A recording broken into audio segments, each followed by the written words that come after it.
Ok, nastavljamo priču vezanu za FortiGate. Danas ćemo se pozabaviti hardverskom platformom, par nekih modela koji su najinteresantniji kod nas ovde na regionalnom tržištu. Pričamo znači o Balkanu XU, kako god hoćete. I proći ćemo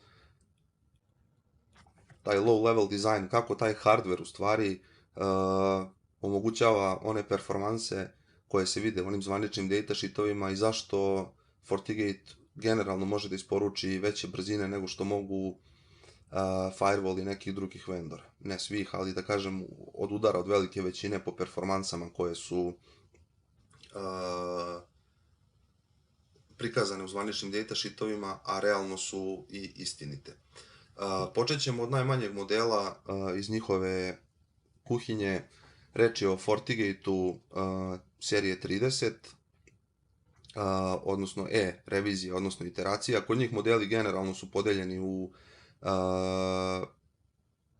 serije prema veličini, znači ne znam, imamo 30, 40, 50, 60 i tako dalje, idu redom, a ovo slovo koje se nalazi posle modela označava iteraciju, odnosno reviziju samog proizvoda.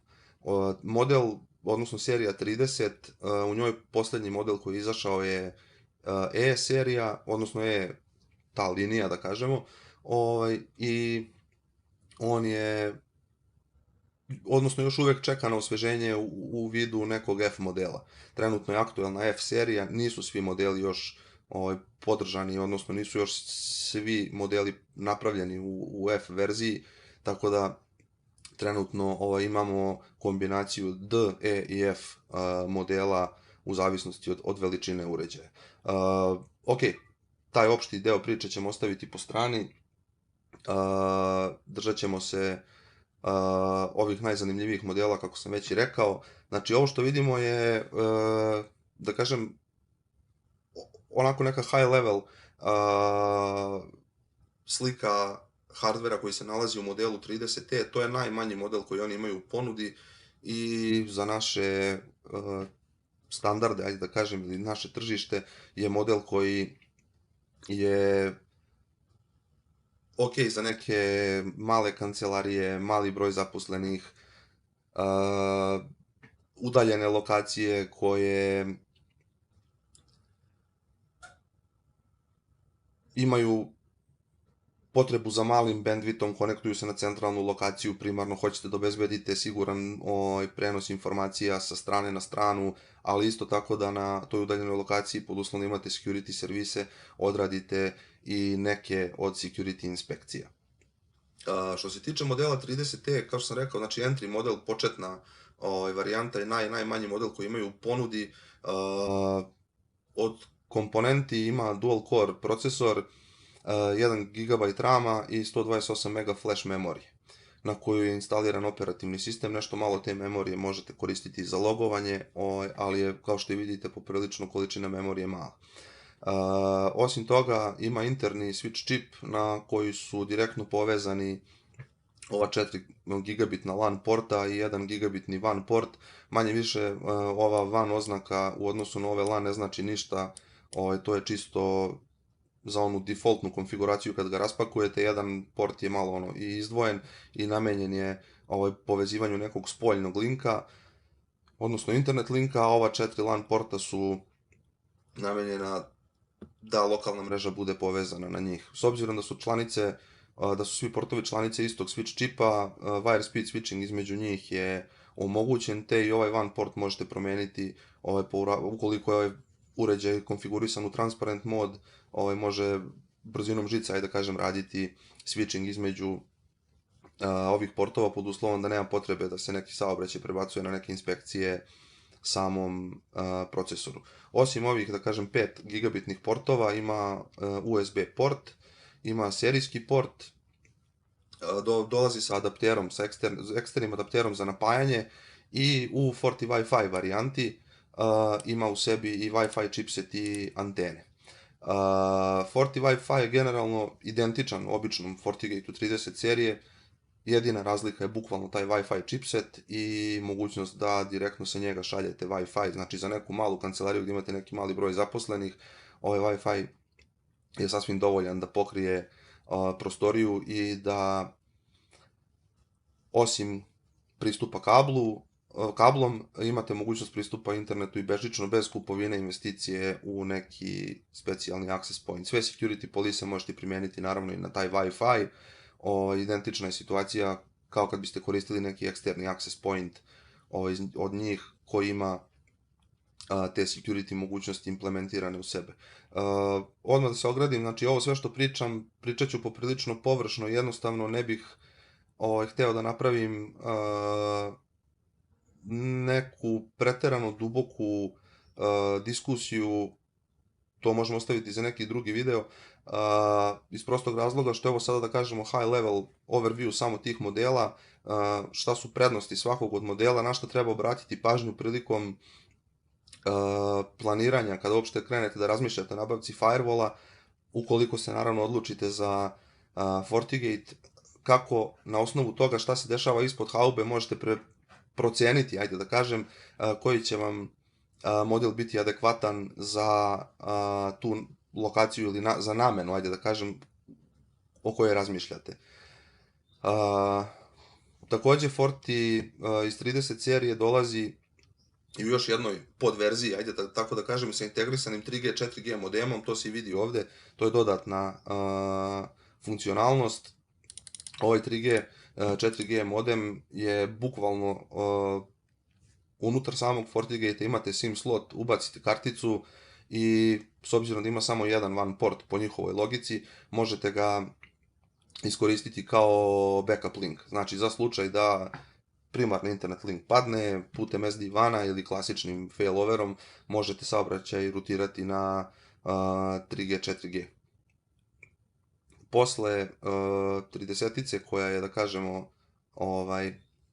entry level, imamo sledeći model 40-ica, ali iz F serije. Kao što vidite ovde, to je već dosta jača mašina, quad core sistem na čip i mimo ova 4 jezgra koja ima u sebi, SoC generalno je platforma koja osim samih procesora na sebi ima i ASIC čipove specijalizovane za offloading pojedinih operacija, tako da u ovim entry modelima oni su nazvani, ajde tako da kažem, imenovani od strane FortiGate-a kao Network Processor Lite i za razliku od pravog network procesora koji imaju neki dosta skuplji modeli, on deo operacija može da iznese na samom sebi bez da loaduje ova 4 jezgra koja su na raspolaganju. Arhitektura je manje više ista kao na ovom prethodnom modelu, na modelu 30, znači 4 gigabitna LAN porta plus gigabitni WAN port koji su takođe povezani na switch čip unutra. Saobraćaj koji se switchuje među njima ne dolazi do glavnog procesora ukoliko nisu uključene security inspekcije neke specifične koje bi tretirale, ajde da kažemo, ovaj saobraćaj. Tako da, u principu, između ova 2 gigabitna porta možete ostvariti, ukoliko je klasičan switching, zaista gigabit protoka kroz ovaj sam switch bez da išta loadujete CPU. Takođe, serijski port, USB port, ovaj model ima interno napajanje, 2 GB RAM-a, 8 GB flasha i u Forti Wi-Fi varijanti ima takođe Wi-Fi chipset. Ovaj model je izašao, mislim, početkom godine, možda februar ili mart. Cijela ova F serija je, znači, serija koja pripada 2020. ajde tako da kažem, i broj modela se postepeno povećava, znači prelazak sa E na F je u toku. Performanse, odnosno razlike u performansama između modela 30 i modela 40 su, ja mislim, skoro pa 100%. Znači duplo veću brzinu može da, odnosno duplo veći bandwidth može 40-ica da progura u odnosu na 30-icu i ovo je neki trenutno best buy model za te neke manje lokacije. Ako uzmemo neke brojke u obzir, mogli bismo reći da je ovaj uređaj sasvim dovoljan za nekih do 15-20 zaposlenih u zavisnosti od internet linka i u zavisnosti od toga koliko će biti granularne i duboke ove security inspekcije koje se odvijaju na samom uređaju. Model 50 ćemo preskočiti, tu nemamo ništa radikalno da objasnimo. Model 60, on još uvijek se radi i u E i u F varijanti, tako da generalno E varijantu ćemo preskočiti, to je model koji ja imam kod mene, ali bacit ćemo se na model 60F. Za razliku od 60E koji ima SOC 3 platformu u sebi, 60F i 61F imaju SOC 4, znači broj jezgara je dupliran, SOC 3 platforma ima 4 jezgra, SOC 4 ima 8 jezgara, odnosno korova, i ovaj model je, da kažemo, za neke srednje veličine firmi kod nas sasvim zadovoljavajući i sasvim korektan za odabir. Za razliku od 40 serije, ovdje imamo 7 gigabitnih portova povezanih na interni switch. Imamo jedan DMZ port koji je također povezan na interni switch, njega možemo naravno joinovati, odnosno prekrstiti da radi isto kao i ovi portovi, da bude LAN port, znači promenimo se samo rola, ne zahteva ništa i s obzirom da na istom switchu sav switching među ovih 8 portova odvija se na tom posvećenom ASIC čipu. Ovaj model generalno razlikuje se od 40-ice po tome što ima 2 gigabitna WAN porta koji nisu vezani na switch, već idu direktno na procesor, tako da ukoliko biste htjeli nešto sa ovim portovima da uradite u smislu switchovanja između ovih portova, to bi svakako moralo proći kroz SOC, odnosno kroz glavni procesor. Znači ova dva WAN porta i switchovanje njihovog saobraćaja sa LAN portovima ne može se odigrati brzinom žice, već jednostavno loaduje ovaj glavni procesor. Ok, objasnili smo situaciju sa Ethernet portovima, imamo na raspolaganju jedan USB port, imamo konzolni port, interno napajanje, 2 GB RAM-a, 8 GB flasha, u varijanti Forti Wi-Fi imamo Wi-Fi chipset kao sastavni deo i u verziji 61 imamo interni SSD disk od 128 GB. Ako se pitate šta će vam interni disk u firewallu, sve ove security inspekcije, koliko god vi njega fino iskonfigurisali, napravili sve što treba,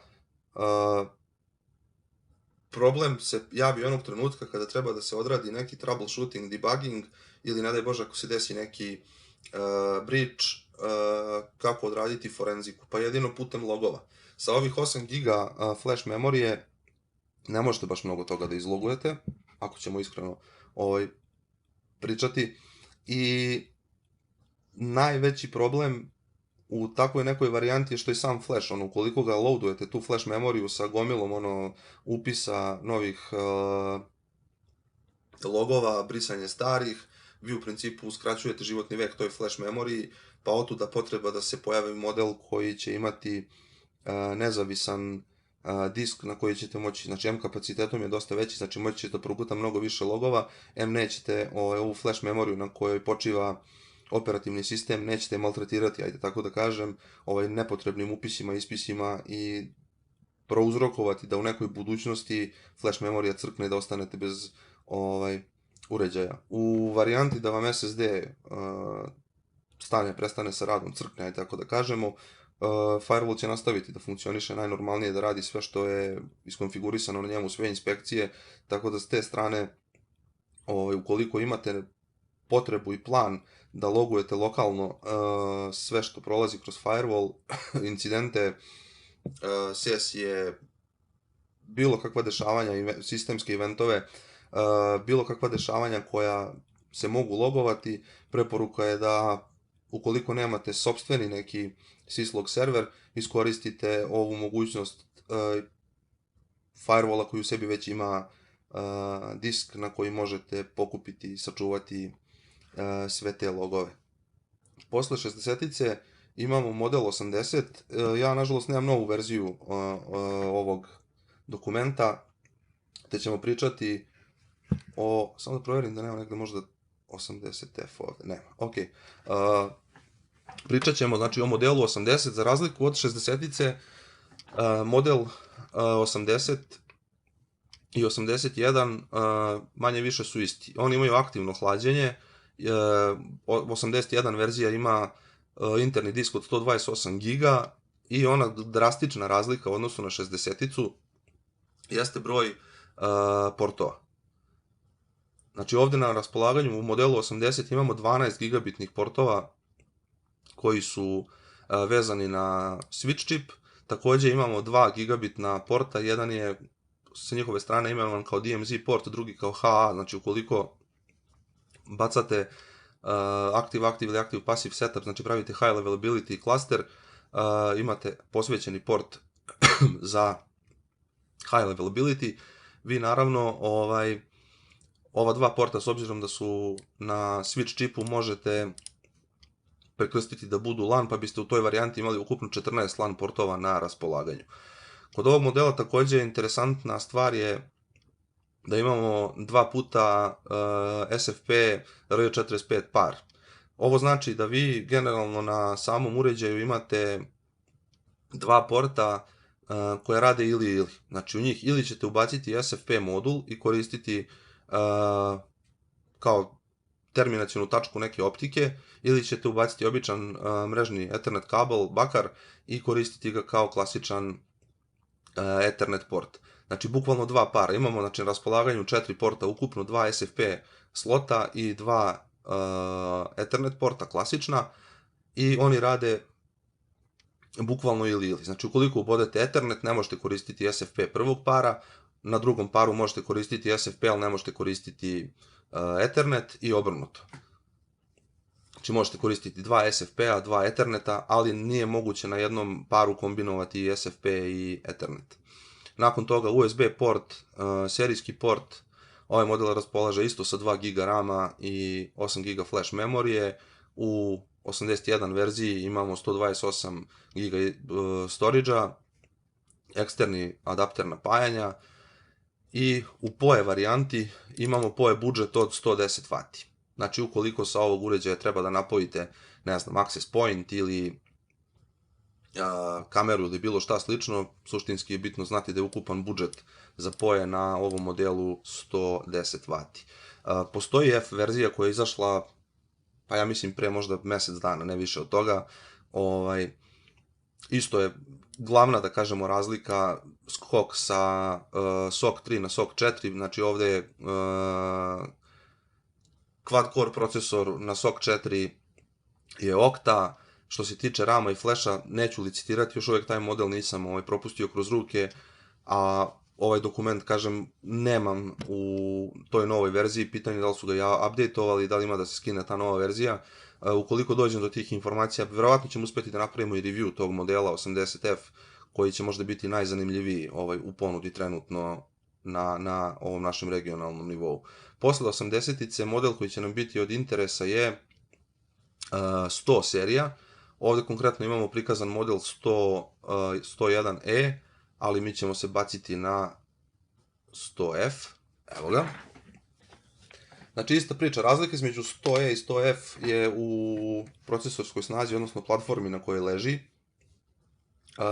SOC 4 octa-core platforma sa naravno svim onim pripadajućim ASIC čipovima koji rade ubrzanje raznih procesa, offloaduju ih, da kažem, sa ovih 8 jezgara na sebe. Znači ista varijanta NP Lite tih procesora, odnosno ASIC čipova namenskih. Ovaj model ima 4 GB RAM-a, 8 GB flash memorije, redundantno napajanje, znači full redundantno napajanje, ulaze samo kablovi, nema nikakve adaptere. Od portova imamo, vidite, poprilično veliki switch čip u odnosu na ove prethodne modele, pa ajmo da krenemo sa leva na desno. Znači 2 puta gigabitni WAN portovi, 2 puta gigabitni HA portovi, 12 gigabitnih LAN portova, 4 puta gigabitni SFP, 4 puta gigabitni SFP parovi. Znači ovde možete koristiti ili SFP ili Ethernet kabel i tako imamo 4 para i imamo 2 puta 10G SFP plus slotove. Ovaj model, znači razlika između 100E i 100F u ceni je, ja mislim, nekih možda 10-ak ili 20%, ajde sad da ne licitiram, stvarno sa tim cenovnicima nisam u toku, ali nešto što sam gledao po javnim sajtovima, po internetu kod nekih resellera, mislim da je cena oko 20% razlike. Znači vi generalno za 20% veću investiciju u odnosu na 100E dobijate duplo više performantnosti, ajde tako da kažem. Razlika između SOC 3 i SOC 4 platforme je nenormalna, stvarno, znači sa ovim SOC 4 sa ovom SOC 4 arhitekturom su napravili stvarno ozbiljan boom, a da pritom uopšte nisu nešto dramatično povećali cijenu uređaja. Tako da za neke, da kažem, veće firme u Srbiji, znači na tom, ajde da kažem, balkanskom cijelom nivou, da se ne držimo jedne zemlje, to po nekim svetskim standardima znači kao neki small medium enterprise. Kod nas su to definitivno velike firme koje imaju, ne znam, 100 i više zaposlenih, tako da jedna stotka iz F serije može pokriti većinu tih naših velikih firmi što se tiče performantnosti, snage, mogućnosti i svega. Proći ćemo kroz data sheet, odnosno napravit ćemo neko poređenje, pokazat ću vam neki Excelčić, čisto da shvatite razliku između ovih par modela. U ovom trenutku F serija generalno je stvarno preporuka za kupovinu, mislim, u ovom kupiti bilo šta iz E serije, mislim da je potpuni promašaj trenutno. Oni još uvek imaju nove modele, kad kažem nove, ne mislim na nešto promenjeno, nego bukvalno možete kupiti nov FortiGate 100E, nekorišćen, dalje ih Fortinet ima na stanju, ali poprilično je suicidno potrošiti pare na tako nešto kada za nekih 20% možete dobiti bukvalno zver. Svi ovi modeli generalno iz F serije su drastično jači od konkurencije koja proizvodi ove firewall-e nove generacije. Mislim da trenutno nemaju pandan. Ne sad što ja nešto sam zaljubljen i hvalim FortiGate, pa neću objektivno da pričam, ali što se hardvera tiče, mislim, svih tih mogućnosti, definitivno su zadali domaći zadatak svim ostalim vendorima. Ok, sad ćemo samo se bacimo na kratko na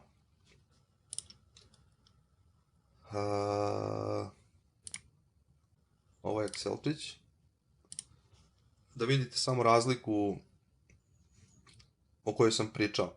Znači imamo bukvalno komparaciju FortiGate 100E i FortiGate 100F. Ono što nas zanima u ovoj varijanti jeste ovaj Threat Protection Throughput. Threat Protection Throughput znači uključene firewall polise, uključene IPS mehanizme, application control i antivirus. Razlika između FortiGate 100E i 100F je gigabit. Ovo je 4 puta, ću reći. Znači 250 mega naspram 1 gigabit, bukvalno 4 puta. SSL inspekcija 130 mega naspram 1 giga. Cifre govore same za sebe. Broj konkurentnih sesija je isti. Broj uspostavljanja novih sesija po sekundi 30.000 naspram 60.000, znači ovo je duplo. Broj site-to-site IPsec tunela 2000 naspram 2500, ajde, ovo nije nešto dramatično. Kašnjenje, odnosno koliko kašnjenje unosi firewall u saobraćaju koji putuje kroz njega. FortiGate 100E 3 mikrosekunde, 100F 5 mikrosekundi. Opet, iako je ovaj nešto brži, ja bih rekao da je ova razlika normalnom korisniku neprimetna. Znači pričamo o mikrosekundama. Broj virtualnih domena 10, to je ono manje više standard. Broj gigabitnih interfejsa 22:26. 10G interfejsa u 100E nema, u 100F imamo 2. Tako da su benefiti koji idu u korist 100F modela višestruki. Što se tiče onog modela koji sam spomenuo, za koji nemam hardversku specifikaciju, odnosno sliku kako mu izgleda platforma, možemo i njega pogledati ovde. 80F u odnosu na 100, 100 mega manje može da progura throughputa u thread protectionu, SSL inspekcije skoro 300 mega manje, broj konkurentnih konekcija 500.000 manje, novih sesija po sekundi 45.000, IPsec tunela site to site, ovo sam ja verovatno omašio, znači nema šansi da je 200 nego je 2000, kašnjenje koje unosi 4 mikrosekunde, virtualni domeni, ok, vidimo ovo je 10, to je ono basic licenca na svakom FortiGate-u, 10 gigabitnih interfejsa, znači ovo je nešto manji uređaj sa nešto drugačijom namenom, tako da ovde generalno možete izbalansirati da li vam je 80F ono što završava posao, uzevši u obzir veličinu, odnosno kapacitet internet linka, prosečnu brzinu internet linka u Srbiji, ovaj uređaj je više nego dovoljan. Mislim, on u full loadu guta 900 megabita, tako da jako mali broj firmi ima internet linkove veće od gigabita. SSL inspekcija 715 mega, mislim da je ovo sasvim razumna cifra, tako da ukoliko niste neka džinovska korporacija sa 80-icom ili 60-icom iz F serije, možete sasvim ok proći za razuman novac, dok ukoliko su potrebni neke ekstremnije performanse, tu je 100 serija. Naravno, Fortinet ima modele FortiGate-a koji su nakon 100 serije, ali to su već, da kažemo, neki data center firewall i dosta ozbiljniji, jako je mala kod nas inače potražnja za takvim modelima, odnosno to su neki one-time projekti koji se rade, znači ne postoji neki kontinuirani flow tih većih uređaja, tako da se na njih nećemo ni bazirati, nećemo se ni okretati. Da li postoji još nešto zanimljivo? Postoji bitna stvar koju treba spomenuti, sad ćemo se prebaciti na screen.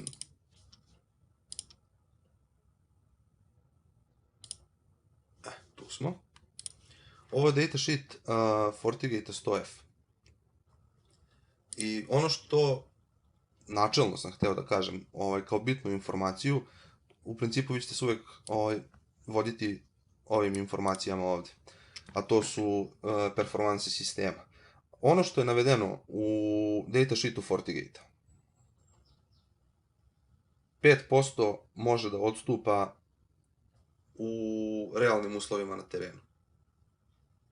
Znači, u nekim varijantama možete dobiti bolje rezultate nego što su napisani u datasheetu, u nekim specifičnim situacijama možete dobiti nešto lošije rezultate nego što su napisani u datasheetu, ali ja u životu nisam video da performanse koje su navedene u datasheetu i performanse na terenu osciliraju više od 5%. Posebno zanimljiva stvar, kao jedan od retkih vendora navodi i ove informacije. Koliko SSL inspekcije možete da progurate kroz uređaj, koliko SSL konekcija po sekundi možete da inspektujete novih i koliko ukupno SSL konkurentnih sesija može da prođe kroz SSL proxy bez da nove konekcije budu odbijene, odnosno dropovane. Sa nekim drugim, zašto ovo navodim kao bitno? Pa, prilikom jedne implementacije firewalla nekog drugog proizvođača, došli smo u situaciju da sve ove stavke koje se tiču, ne znam, i bandwidtha, i firewall protoka, i IPsec tunela i svega, nam ne naprave problem koliko nam je problem napravila SSL inspekcija. Znači, SSL proxy na tom konkretnom firewallu, ne bih sada da govorim o kom je proizvođaču reč, nije, da kažemo, neki od ovih mainstream velikih igrača, evropski vendor jako se loše pokazao kada je u pitanju SSL inspekcija. Konekcije koje je hvatao, recimo, bandwidth ukupan koji je mogao da prođe kroz taj firewall po njihovom datasheetu je bio negde oko 600 megabita po sekundi, a broj konkurentnih sesija koje su mogle da prođu kroz SSL proxy je bio 30.000. Znači firma koja ima 40 zaposlenih i mislim da su imali 100 mega simetričan link, ukoliko nema SSL inspekcije uključene, firewall je radio bez ikakvih problema. Ukoliko uključimo SSL inspekciju, taj buffer, odnosno SSL proxy pokupi tih 30.000 konekcija u roku od možda 20 minuta i posle toga nove SSL sesije krene bukvalno da dropuje. Ne može da ih progura kroz sebe. Tako da sa ove strane Fortinet je jedan od retkih vendora koji ove podatke izbacuje javno i definitivno se možete pouzdati u njih, odnosno nećete sigurno na terenu doći u situaciju da su ovo neke cifre koje su napumpane, da su htjeli nešto da sakriju, sakrili bi, ne bi ovo objavili, tako da ovog se možete sasvim sigurno držati kao mantre da je to zaista tako. To bi bilo to za ovu sesiju. Ukoliko postoji bilo kakvo pitanje, bilo kakav predlog, imate neku temu koju možda bismo trebali da prođemo zajedno, ja sam tu, a u nekom narednom videu nastavljamo sa basic konfiguracijom samog FortiGate-a, odnosno kako ćemo isplanirati dodavanje FortiGate-a u neku postojeću infrastrukturu, koji ćemo mod odabrati i tako dalje i tako dalje. Ostanite uz nas do sledećeg videa. Ćao!